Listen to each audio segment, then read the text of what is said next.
What's up, YouTube? So today I'm gonna be doing something a little bit different. A lot of my YouTube videos are normally very cinematic type and, just us lifting and lots of music in it. But today I'm gonna do something different and I'm gonna show you guys a deadlift tutorial. Now, I am not an expert. I'm not the best. I have picked up a few things over the past 2 years with deadlifting. It's something I struggled with a lot at first, and I've learned a lot. So hopefully there's something in here that might help you if you guys are getting into deadlifting, or maybe just something you guys haven't found out yet. But I'm still working on it too, so feel free to comment if you guys have any advice for me. But I just got down here and I'm gonna start warming up. I'll take you guys through it. So the first thing you guys are gonna see here is called 90-90 breathing.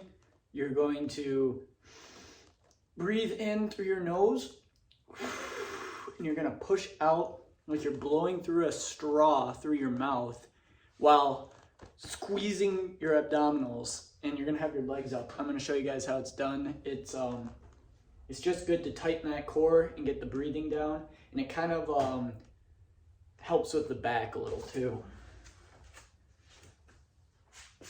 But yeah, I just go down here like this, get my legs up, and then you're gonna breathe in through the nose and then out through the mouth.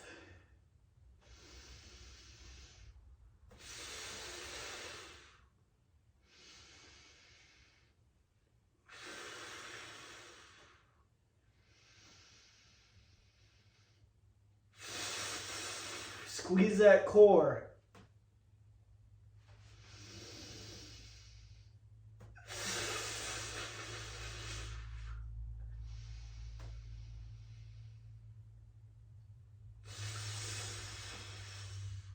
You do that for a minute or two until you feel like you've done it enough. All right, the next thing, we're gonna just do some single leg bicycles just to activate some more core, get the hip flexors moving. But that's all you do. It's like this, single leg bicycle, and then you just go through each leg. Really activate core all this stuff, as I found, is the best core and hips, activate all those. Do this for about 30 seconds on each leg. No, that's easy. Next up, we got, we're gonna use a band. It's called a banded glute bridge. So it's gonna activate those glutes and those hips, and it helps, just trust me. But yeah, that's all you do. You put the band under your feet like this. I don't know if you guys can see. Just like that. And then you're gonna bring it up over your legs. But yeah, just like this.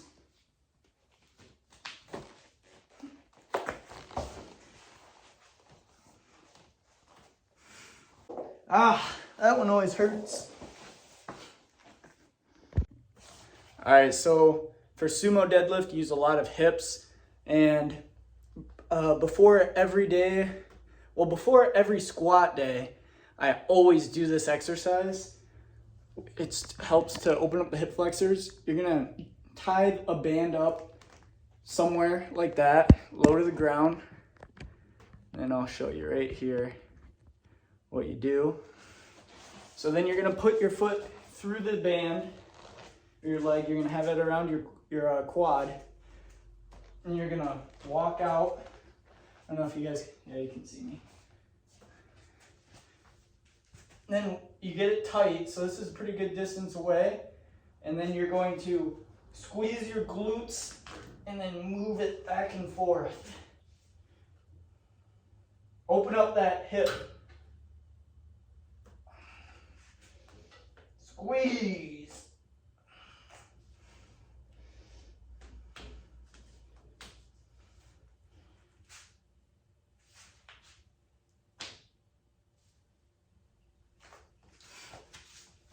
So yeah, I do that like 10 times on each leg.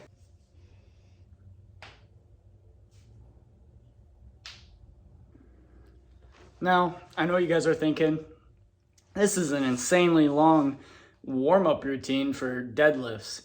Yes, I don't use all of these every single time, but if time was not a factor, if I lifted by myself every day and I had all the time in the world, I'd do every single one of these every time. But I don't have all the time in the world, and I don't always lift by myself. Actually, I never lift by myself normally. So today is kind of a oddball day, but figured I'd go through and show you guys all of them if I could. But normally I do at least a couple of these every time I deadlift. Now this is the ab activation warm-up that I use every single time before deadlifts for sure, most of the time before squats, and honestly, I wish I did them more before I bench because this activates your abs the best.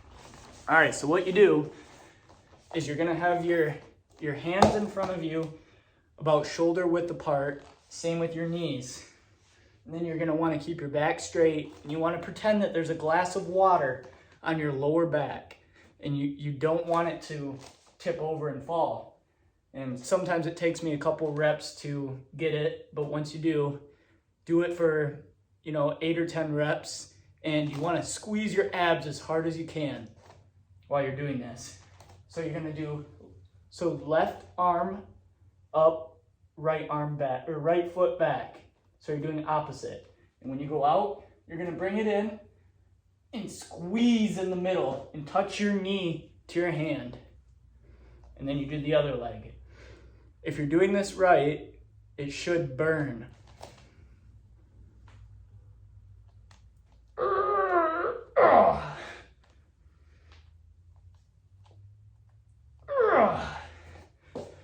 So yeah, do that for 8 to 10 reps. Now for the hips, basically if you just kind of squat down, you're gonna squat kind of a close stance, and then kind of lean into your hips like this, and then slowly go out further, and then just keep on leaning back and forth. That's just how you kind of get the hips warmed up. Kind of push on them a little. Do some of these. You really want to be able to get those hips nice and open for deadlifting. But then after that, hips and abs are pretty activated.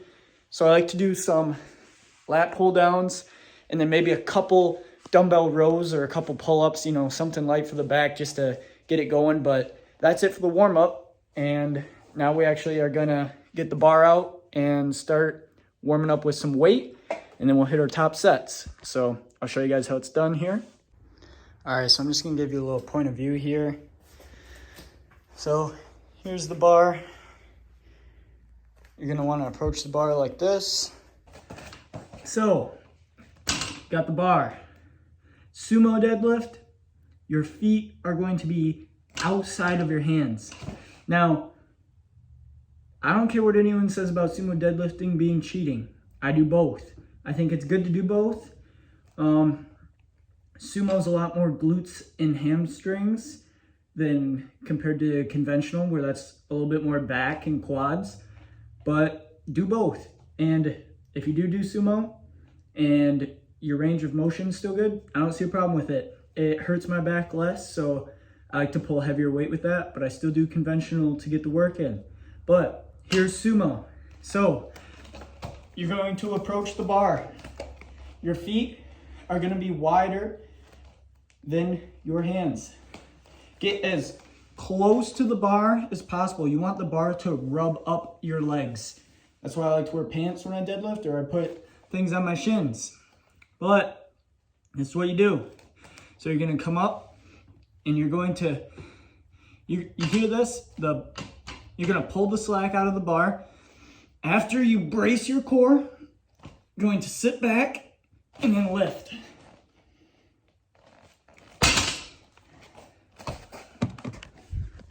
It is imperative to brace your core. Now, let me show you a little different angle, show you what I mean. You're going to be able to see the difference between me bracing my core and not bracing my core. First, I'm going to brace my core, and to show you how my back looks compared to not bracing my core. Now, when you have a belt, you're gonna push your stomach into that belt and push out when you breathe in. It's a little bit confusing, but just try it. You can do it without a belt, but with a belt, you can really feel it. So first, bracing. Get close to the bar. Arms down, lats engaged. Reach down, brace, and then pull the slack. Now, I'm going to show you what it looks like if you don't brace.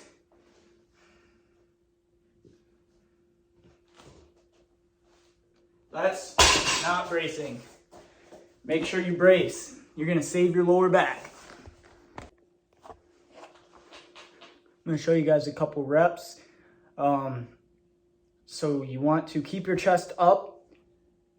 You want to reach down as far as you can, push those lats down, and then brace the core, and then lift. And you want to push the ground away. You don't want to pull the bar up. You want to push the ground away. So you're all locked in and you push the ground away.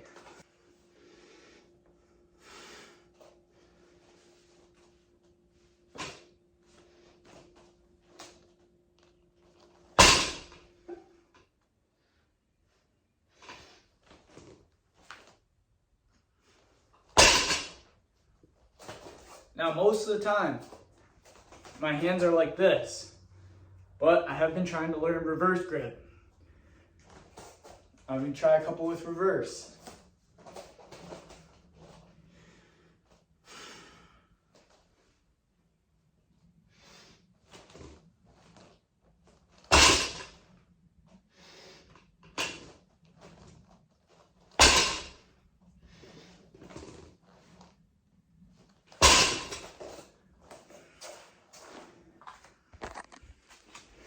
And that's how you deadlift.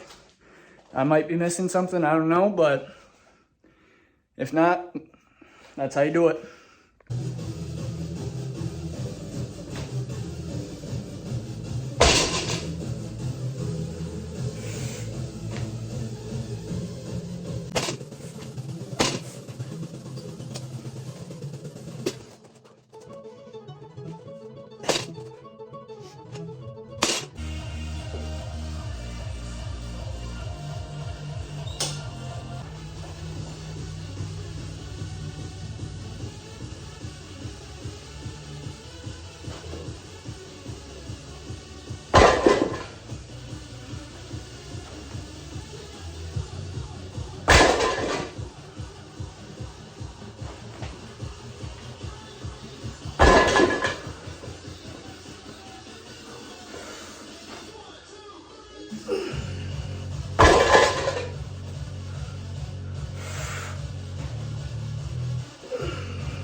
All right, Waylon, why did you decide to come and lift today? Because you said it wasn't leg day. Yes, sir. So we're not lifting alone. We got someone here today. Waylon Elbow Stepper. An OG. How much weight have you lost? Since I first started going to the gym, Yeah. easily 60 to 70 pounds. This boy's a lean machine now. What do you need to focus on with lat pull downs? Instead of just trying to pull it down towards your chest, to pull your elbows down with it, so that way you're getting more of your actual lats instead of everything else. We gotta teach the YouTube people how to do it. I don't got lats like that. There you go.